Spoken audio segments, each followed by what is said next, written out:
ಯತ್ನಾಳ್ ಅವರ ಹೇಳಿಕೆಗೆ ಪಕ್ಷಾಧ್ಯಕ್ಷ ವಿಜೇಂದ್ರ ಅವರು ತಿರುಗೇಟನ್ನ ಕೊಡುವಂತಹ ಕೆಲಸವನ್ನ ಈ ಮೂಲಕವಾಗಿ ಮಾಡಿದ್ದಾರೆ.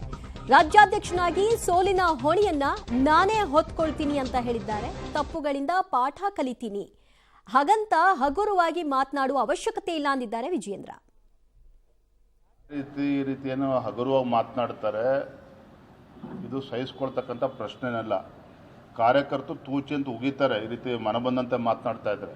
ನಮ್ಮದೊಂದು ರಾಷ್ಟ್ರೀಯ ಪಕ್ಷ ಇದೆ, ಅವರೊಬ್ಬರು ಕೇಂದ್ರದ ಸಚಿವರಾಗಿ ಕೆಲಸ ಮಾಡಿರ್ತಕ್ಕಂಥವ್ರು. ಇನ್ಮೇಲಾದರೂ ಹಗುರವಾಗಿ ಮಾತನಾಡೋದನ್ನು ಬಿಟ್ಟು ಕಾರ್ಯಕರ್ತರಿಗೆ ನೋವಾಗದ ರೀತಿಯಲ್ಲಿ ಸಂಘಟನೆಗೆ ಪೂರ್ವಕವಾಗಿ ಕೆಲಸ ಮಾಡ್ತಕ್ಕಂಥ ಒಳ್ಳೆ ಕೆಲಸ ಮಾಡೋದಕ್ಕೆ ಸಾಧ್ಯ ಇದ್ದರೆ ಮಾಡಲಿ. ಈ ರೀತಿ ಹಗುರವಾಗಿ ಮಾತನಾಡೋದನ್ನು ಬಿಡಬೇಕು ಅವರು ಕೂಡ.